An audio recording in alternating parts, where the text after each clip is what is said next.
नमस्ते बच्चों, कैसे हैं आप सब। आज हम कक्षा 12 है हिंदी साहित्य की पाठ्य पुस्तक अंतरा भाग 2 से अज्ञेय जी की कविता मैंने देखा एक बूंद का अध्ययन करेंगे, भावार्थ करेंगे। इससे पूर्व इन्हीं की कविता यह दीप अकेला का अध्ययन कर चुके हैं हम। मैंने देखा एक बूंद कविता अज्ञेय जी की कृति अरि ओ करुणा प्रभामय से ली गई है और हमारी पाठ्य पुस्तक अंतरा भाग 2 में संकलित की गई है। इसमें कवि ने समुद्र से पल भर के लिए अलग हुई एक बूंद की क्षणभंगुरता का चित्रण किया है और उस एक पल में उन्हें भी मानव जीवन के दार्शनिक सत्य का साक्षात्कार किस प्रकार हो जाता है, उस पर मुग्ध होकर उन्होंने इस कविता की रचना की है। तो पढ़ते हैं हम कविता। मैंने देखा एक बूंद। मैंने देखा एक बूंद सहसा, सहसा मने अचानक। मैंने देखा एक बूंद सहसा उछली सागर के झाग से। सागर में लहरें हिलोरे लेती रहती है ना, तीव्रता से, मतलब तीव्रता से लहरें हिलोरे लेती रहती है, यानी लहरों का पानी का आलूड़न विलूड़न होता रहता है, जिससे पानी में झाग बनकर उभर आते हैं। तो मैंने देखा एक बूंद सहसा उछली सागर के झाग से। तो सागर में लहरों के आलोड़न विलोड़न से या लहरों के बहते रहने से जो झाग उठते हैं, उसी झाग में से एक बूंद सहसा उछली, रंग गई क्षण भर ढलते सूरज की आग से। यह दृश्य वे सायंकाल सूर्यास्त के समय देख रहे थे। अतः वह बूंद जो उछली एक पल के लिए और समुद्र से अलग हुई, वह ढलते सूरज की लालिमा से। उस वक्त सूरज ढल रहा था और उसकी जो लालिमा चारों ओर फैली हुई थी, तो वह बूंद जो उछली ढलते सूरज की लालिमा से स्वयं भी रंग कर लाल हो गई। उस लालिमा से रंग कर लाल हो गई। बूंद पारदर्शी थी, पारदर्शी होती है, सो वह लाल रंग आग जैसा जो था लाल रंग, उसे भी लाल रंग से युक्त कर गया। सूरज का जो लाल रंग था ढलता हुआ आग जैसा, वह उस बूंद को भी लाल रंग से युक्त कर गया। तो कवि का यह दृश्य देखना था और उनके मन मस्तिष्क में, चेतना में एक सत्य कौंध गया, दार्शनिक भाव पैदा हुआ, जो हमारे भारत का जीवन दर्शन है। और वह क्या है, वह इन अंतिम पंक्तियों में व्यक्त हुआ है। मुझको दिख गया सूने विराट के सम्मुख हर आलोक, छुआ अपनापन है उन्मोचन नश्वरता के दाग से। विराट का अर्थ होता है बहुत बड़ा, और यहाँ विराट से आशय है ब्रह्म। आलोक मने प्रकाश, अपनापन मने अपनत्व, और उन्मोचन मने मुक्त करना, ढीला करना या मुक्त हो जाना, छूट जाना।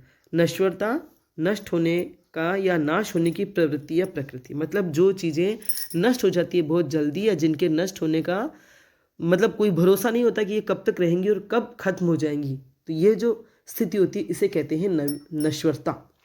तो कवि हृदय ऐसा ही होता है, साहित्यकार का मन मस्तिष्क, जिसमें कोई भी दृश्य, वस्तु, पदार्थ या क्रिया देखकर कोई न कोई सत्य, रहस्य कौंध जाता है, और वही उनका सृजन होता है, रचना होती है। बहुत ध्यान से समझना आप। अब मुझको दिख गया, क्या दिख गया, कि वह जो बूंद उछली सूरज की लालिमा से रंग कर पुनः समुद्र में विलीन हो गई। यानी बूंद का उछलना उसके क्षणिक अस्तित्व का प्रतीक है, जीवन का प्रतीक है, और उसका रंग जाना, उस लालिमा से रंग जाना उसके जी जाने का, भरपूर जीवन जी लेने का प्रतीक है। और फिर समुद्र में समा जाना उसके क्षण मात्र के जीवन की सार्थकता का प्रतीक है। बूंद उछली, बूंद मतलब समुद्र से अलग हुई, यह उसके क्षणिक अस्तित्व का प्रतीक है। फिर वह उस सूरज की लालिमा से रंग गई, यह उसके जीवन का प्रतीक है, उसके भरपूर जी लेने का प्रतीक है। और वह फिर समुद्र में समा गई, तो क्षण मात्र का जो उसका जीवन था, अब उसमें समा जाने में ही उसकी सार्थकता बन पड़ी है। बात समझ में आ रही है। अर्थात वह क्षणिक है, क्षण भंगुर है, लेकिन सागर में समाकर वह क्षण भंगुर जीवन से मुक्त होकर सार्थक हो गई। यहाँ यही बात कवि महोदय ने कहने चाहिए है कि वह सागर में समाकर क्षण भंगुर जीवन से मुक्त होकर सार्थक हो गई। यहाँ बूंद और उसका जीवन एक व्यक्ति और उसके जीवन का प्रतीक है, विराट ब्रह्म का, परमात्मा का प्रतीक है, परम सत्ता का। तो आत्मा या व्यक्ति का जो जीवन है कुछ समय के लिए ब्रह्म से, परम सत्ता से, परमात्मा से पृथक होकर सृष्टि में आता है। और जैसे वो बूंद समुद्र से अलग हुई, वैसे ही आत्मा या जीव जो है वो परमात्मा से या परम सत्ता से पृथक होकर सृष्टि में आता है और उसका जीवन सांसारिक रंगों में रंग जाता है। जैसे बूंद का जीवन या बूंद जो होती है वह सूरज की लालिमा से रंग जाती है, वैसे ही वह जो आत्मा इस सृष्टि में आती है उसका जीवन सांसारिक रंगों में रंग जाता है और अंत में वह पुनः उसी विराट सत्ता में, ब्रह्म में, परमात्मा से मिलकर सार्थकता प्राप्त कर लेता है या कर लेती है वह आत्मा। अर्थात बूंद और व्यक्ति का जीवन क्षण भंगुर होकर भी विराट सत्ता के प्रेम में पड़कर उनके आलोक को, प्रकाश को छूकर या पाकर अपने क्षण भंगुरता के कलंक से मुक्ति पा लेता है। समझ में आ रही बात? अर्थात उसके क्षणिक जीवन की महत्ता भी कवि ने प्रतिपादित की है और विराट में, सागर में समा जाने में भारत का जो जीवन दर्शन है, आत्मा का परमात्मा में मिलन, उसे इस छोटी सी कविता में परिपूर्णता के साथ कवि ने व्यक्त कर दिया है। बूंद का अलग होना, रंग जाना, फिर समंदर में फिर समा जाना, वैसे ही आत्मा या जीव का परमात्मा से अलग होकर इस संसार में आना, सांसारिक जीवन जीना और पुनः उस विराट में या परम सत्ता में समा जाना, मिल जाना, एक ही बिल्कुल एक सादृश्यता के साथ इसे देख सकते हैं, समझ सकते हैं। तो जो भारत का जो जीवन दर्शन है इतने कम शब्दों में और छोटी सी घटना के माध्यम से प्रकट कर देना और व्यक्त कर देना कवि महोदय की, अज्ञेय जी की प्रखर बौद्धिकता को, चिंतन को और ज्ञान को अभिव्यक्त करता है। मेरे ख्याल से इन पंक्तियों का जो मर्म है आपको अवश्य समझ में आ गया होगा। ठीक है, तो ये जो कविता है प्रयोगवादी शैली की कविता है। बूंद व्यक्ति का, और बूंद मतलब व्यक्ति का और आत्मा का प्रतीक है, और सागर जो है वह विराट का, ब्रह्म का, परमात्मा का, परम सत्ता का प्रतीक है।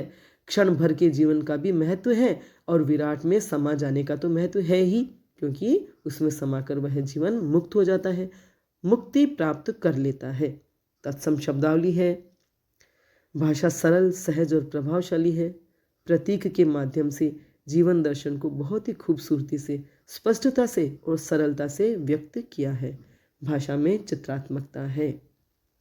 आपको कविता अवश्य समझ में आ गई होगी। वीडियो पसंद आया हो तो लाइक करें, अपने फ्रेंड्स के साथ शेयर करें, मेरे चैनल को सब्सक्राइब करें, बेल आइकन भी अवश्य टच करें ताकि जो भी वीडियो मैं बनाऊंगी उसकी सूचना आपको तत्काल मिल जाएगी। धन्यवाद।